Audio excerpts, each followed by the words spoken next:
आज मैं आपके लिए लेके आई हूँ गेहूं के आटे से बनने वाली बहुत ही ज़बरदस्त इस रेसिपी को आप एक बार बनाइए, महीनों तक खाइए। बहुत ही मज़ेदार ये रेसिपी है। तो चलिए बनाना शुरू करते हैं। इस रेसिपी को बनाने के लिए हमें बहुत ज़्यादा इंग्रेडिएंट की ज़रूरत नहीं पड़ेगी, फिर भी एकदम खस्ता करारी सी ये रेसिपी बन के तैयार होगी, जिसे आप सर्दियों में बना के स्टोर करेंगे और धूप में बैठ के इसको खा के इसका आनंद लेंगे। तो चलिए बनाना शुरू करते हैं। इसे बनाने के लिए गर्म पानी लेंगे आधे कप, और एक बर्तन में हमने यहाँ पे गर्म पानी डाला है और साथ में हमें इसमें डालना है गुड़। अगर आप चीनी से बनाना चाहते हैं तो चीनी से भी बना सकते हैं, पर ये सर्दियों में गुड़ से ही बनाई जाती है। तो यहाँ पे मैंने पूरे आधे कप भरकर इसमें गुड़ डाला है। गुड़ डालने के बाद हम क्या करेंगे, इसे ढककर साइड में रख देंगे और जब तक हम दूसरी तैयारी करेंगे तो गुड़ अच्छे से इसमें पिघल जाएगा। तो इस तरह से आपको गर्म पानी में गुड़ डाल के छोड़ देना है। अब यहाँ पे एक टुकड़ा मैंने नारियल का लिया है। आप चाहो तो जो कद्दूकस किया हुआ नारियल आता वो भी डाल सकते हो, या फिर आपको अगर नारियल का फ्लेवर अच्छा नहीं लगता तो आप स्किप कर सकते हो। वैसे तो सभी लोगों को नारियल का फ्लेवर बहुत ही अच्छा लगता है, जिसमें भी पड़ जाए। तो बस इस तरह से मैंने छोटे छोटे पीस में इस नारियल के टुकड़े को छोटे छोटे पीस में काट के तैयार कर लिया है। साथ में मैंने यहाँ पे लिया है सौंठ। यहाँ पे देखें, इस तरह से एक टुकड़ा सौंठ का लिया है। जैसे हम सर्दियों की रेसिपी बनाते हैं ठीक उसी तरह से इसमें गरम तासीर के इंग्रेडिएंट डालेंगे। तो यहाँ पे एक टुकड़ा हमने जायफल का लिया है, साथ में दालचीनी ली है और 2 हरी इलायची ली हैं। अगर आप ये चीज़ें डालना चाहते हैं तो डाल भी सकते हैं, अगर इनमें से कोई स्किप करना चाहते हैं तो कर सकते हैं। अब हम इन सारी चीज़ों को बढ़िया से पीस के इसका मसाला तैयार कर लेंगे, जिससे ये रेसिपी है ना बहुत ही मज़ेदार बन के तैयार होगी और अलग से आपको गर्म चीज़ें खाने की ज़रूरत नहीं पड़ेगी। तो ये 2 काम करेगी, एक तो खाने में बहुत ही टेस्टी जैसे मैंने बताया लगती है, और साथ में इसमें गर्म चीज़ें पड़ी हैं तो शरीर को गर्माहट के लिए भी है। तो यहाँ पे देखें गुड़ अच्छे से फूल चुका है और देखें कुछ इस तरह से है। तो हाथों से हम इसे जब मसलेंगे तो ये बहुत सॉफ्ट हो जाता है, अच्छे से घुल जाता है। तो ऐसा हम इसीलिए कर रहे हैं क्योंकि हमें गुड़ को अभी छानना है। कई बार क्या होता है, इसमें कचरा रहता है, तो जो भी रेसिपी हम बनाते हैं तो वो एक किसकिसापन इसमें रह जाता है। अगर हम गुड़ को इस तरह से पानी में घोल कर फिर छान लेते हैं तो वो किसकिसापन नहीं रहता। तो इसलिए मैंने यहाँ पे गुड़ को घोल कर छान लिया था। तो छान लेते हैं इसे एक बर्तन में। इसे छानने के बाद इसे भी हम साइड रखेंगे और ज़रा सा पानी डाल के इसे भी अच्छे से और मसलेंगे। तो देखें इस तरह से ये जो कचरा है नीचे रह गया है और गुड़ हमारा अच्छे से छन के तैयार हो गया है। अब एक बर्तन में गेहूं का आटा डालना है आपको। तो मैंने यहाँ पे पूरे 2 कप गेहूं का आटा लिया है, जिससे रोटी वगैरह हम बनाते हैं वो वाला आटा है। अगर आप इसमें सूजी ऐड करना चाहते हैं, थोड़ा सा दानेदार बनाना चाहते हैं तो 2 चम्मच सूजी भी डाल सकते हैं, लेकिन आज मैंने सिर्फ गेहूं के आटे से ही इसे बनाया है। अब हम इसमें डालेंगे ये 1/3 कप तेल। यहाँ पे हमने रिफाइंड का इस्तेमाल किया है। घी तेल अपने हिसाब से आप इसमें डाल सकते हैं, कोई दिक्कत नहीं। अगर घी डाल रहे हैं तो सर्दियों का समय है, इसी तरह से गर्म करके डालना है।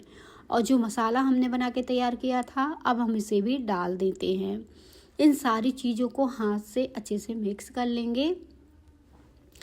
और ये जो नाश्ता है ना आप बना के खाएंगे ना बहुत ही अच्छा है, घर के ही कुछ सामान से बन के तैयार हुआ है।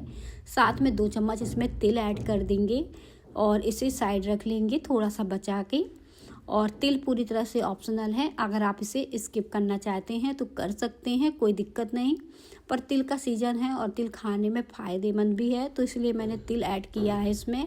अब तिल डालने के बाद हम इसका आटा लगाएंगे। जो पानी हमने गुड़ का बना के रखा है उसे धीरे धीरे करके डालेंगे और एक थोड़ा सा सॉफ्ट डो लगाएंगे, क्योंकि सर्दियों का समय है, डो बाद में टाइट हो जाता है।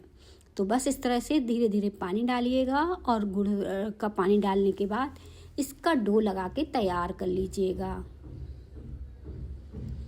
और ये रेसिपी ना सभी को बहुत ही पसंद आने वाली है, क्योंकि ये बच्चे बड़े सब खाते हैं और जैसे होता नहीं कि सर्दियों में जब बैठे रहते हैं तो कुछ ना कुछ खाने का मन चलता है, तो उस समय आप इसे निकाल के खा सकते हो, क्योंकि ये काफ़ी दिन तक चलती है, जल्दी ख़राब नहीं होती है। ऐसा नहीं है कि इसको बनाया और 1-2 दिन में ख़त्म करना पड़ेगा, ऐसा बिल्कुल भी नहीं है। आप इसे 10 दिन खाइए, 15 दिन खाइए, महीना भर खाइए, कोई दिक्कत नहीं। आराम से मज़े से थोड़ा थोड़ा करके खाते रहिएगा। तो बस देखिए यहाँ पे मैंने आटा लगा के तैयार कर लिया है, और इसका जैसे मैंने बताया बहुत ज़्यादा टाइट नहीं लगाया, हल्का सा सॉफ्ट लगाया है। और गुड़ का पानी भी हमारा ज़्यादा नहीं बचा है, बहुत ही कम बचा है, तो इसे साइड कर देंगे और हल्का सा तेल डालेंगे तो ये चिकना हो जाएगा।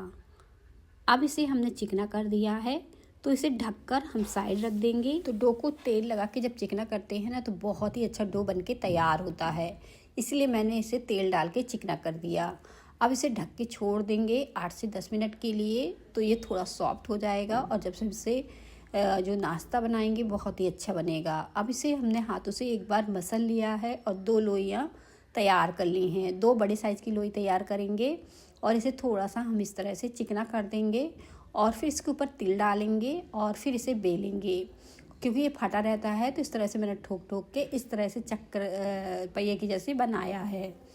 तो बस इसमें तिल डाल दीजिएगा और तिल डालने के बाद आपको इस तरह से बेल देना है। बेलने से क्या होगा, हमारा जो ये नाश्ता है बहुत ही अच्छा बनके तैयार होगा, और बहुत ज़्यादा मोटा नहीं रखेंगे और बहुत ज़्यादा पतला नहीं रखेंगे। देखिए कुछ इस तरह से हमने इसे रखा है।